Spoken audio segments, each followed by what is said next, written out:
Wow! Oh my god! I can't believe the way this thing pulls. You can hit almost 140, 150 in second gear. That's really crazy.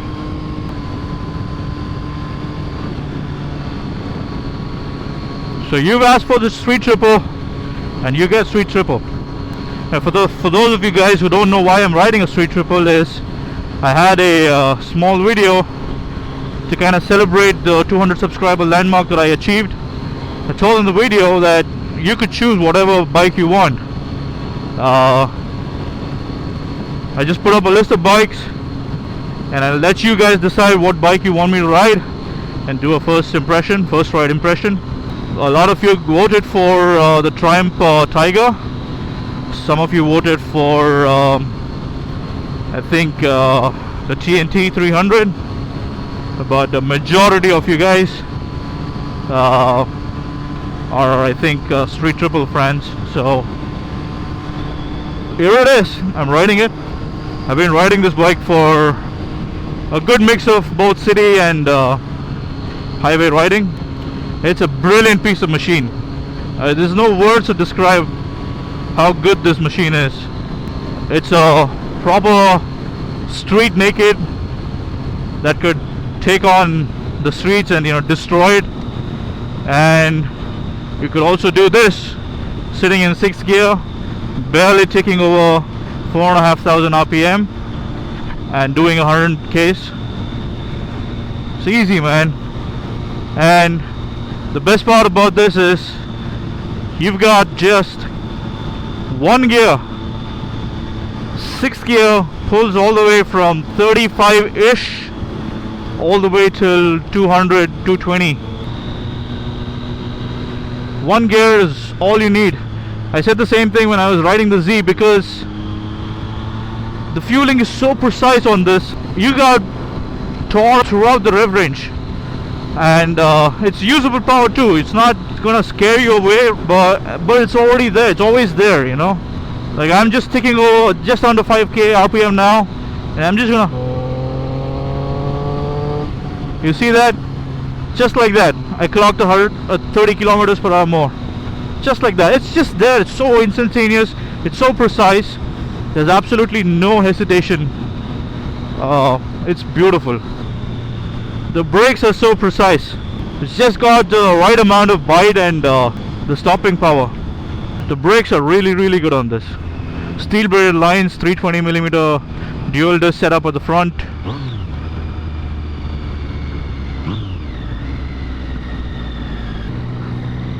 Now check this out, guys. I'm at 6th gear, barely ticking over 50 kilometers per hour. I'm barely ticking over 3000 RPM. Nothing. No knocking, no shuddering, no hesitation.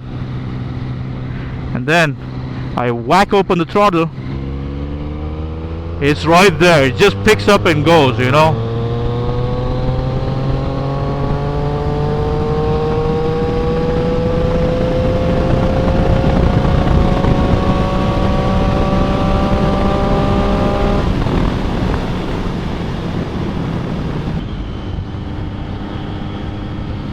You know, the wind blast is still an issue, because post 160 kilometers per hour you have absolutely no wind protection, and you just get bombarded by the air buffeting all over.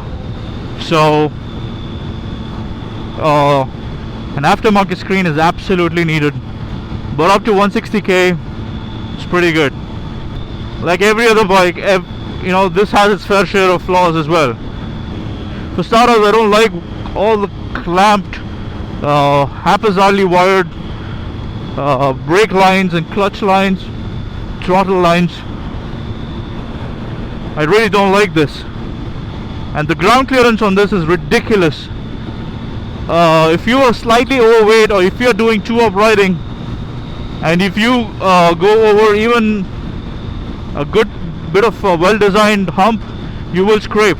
And the worst part, I'm sure you've read about it, and I felt it today, how difficult it is to go over a speed bump without touching the underbelly oil and coolant reservoirs. I don't know what Triumph was thinking when they did that.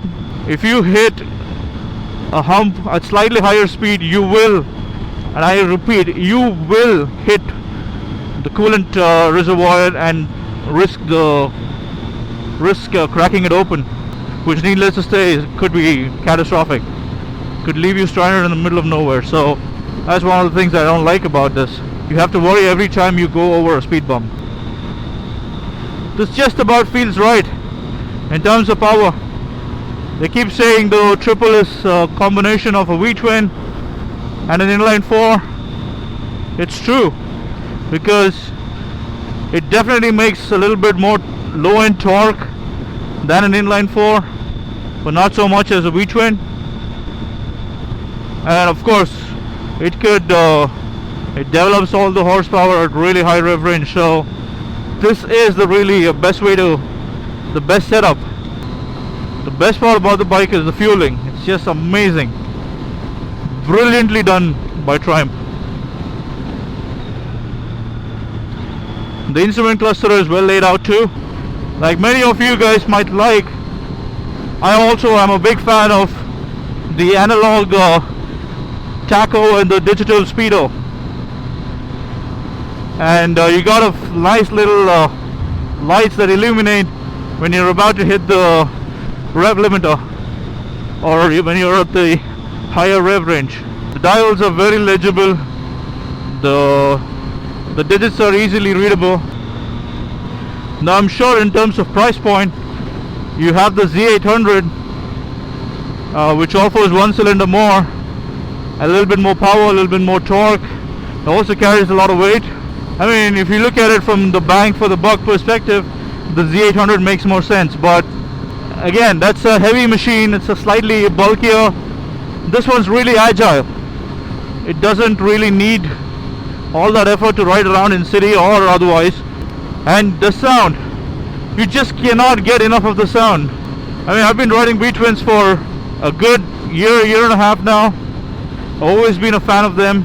Although the inline 4 sounds really wicked going down the straightaways at the lower rev range, a V-twin is the best sounding bike in my opinion. But a Triple just, came in and changed my mind.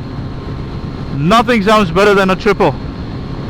Not the V-twin, not the inline 4.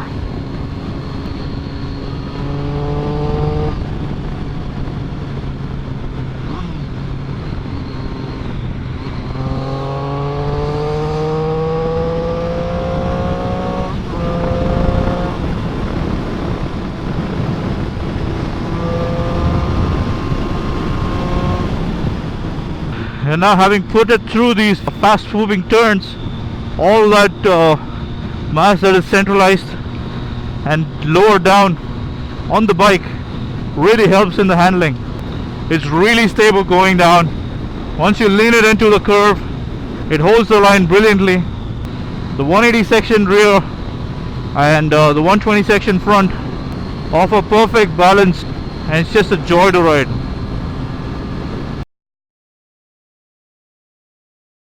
I guess most of the Triumph owners, the 675 owners, initially got a lower spec detuned version of the bike, but this is the Euro spec model which we have with us.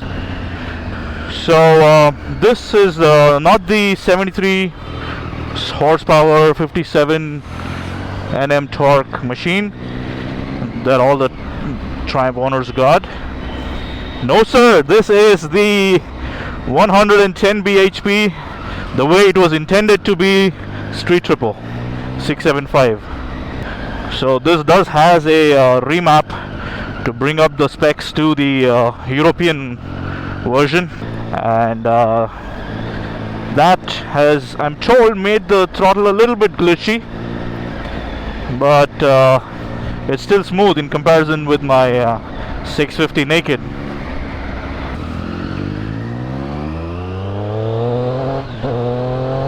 Woohoo! Oh my god!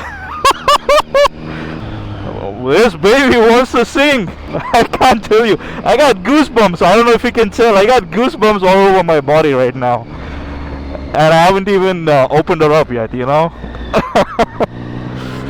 I rode this beast way back when it was launched. I was one of the few, the first ones to test ride the beast. And a detuned one at that. And I loved it. I mean, I've just forgotten how exciting this bike really was. It's an absolute hooligan. Oh man, the low speed rideability is amazing.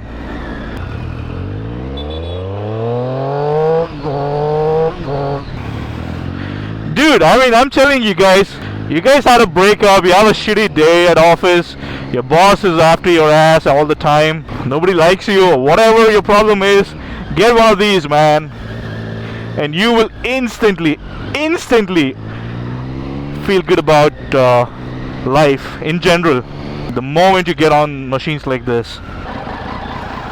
The way you sit on this is quite committed. It's not as upright as my Naked. I don't know if these are stock mirrors, but they seem to do a pretty good job.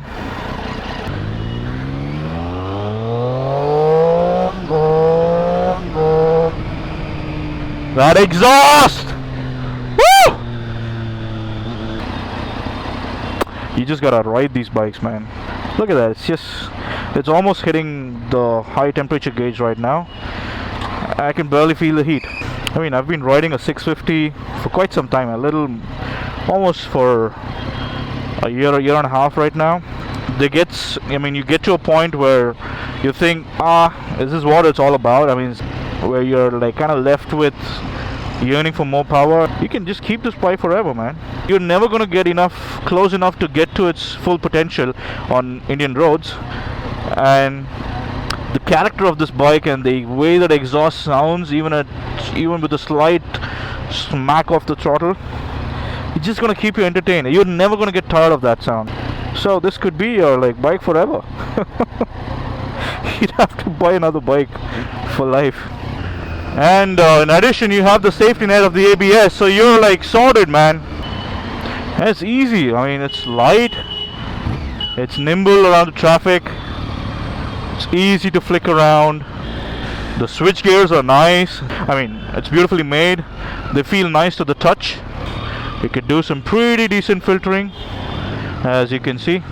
I mean, I've been riding a 650 heavy Goliath, so after that everything's gonna be easy for me. But I mean, if you were to if you're looking like a big bike upgrade from your, let's say, a 250, 300, you should have no problems managing the weight of this beast. 33, 40, yeah, I think that's about right. You even have a tire pressure monitoring sensors built into this bike, so you can actually see what tire pressures you're running at the back and front. The clutch is nice and progressive, the brakes are nice, the gear shifts are quick. I mean, this doesn't have to have the quick shifter, but I guess you can still knock it pretty quick, you know. You can go through the cogs pretty quick on this. Light on again. Bike on again. What's our roller?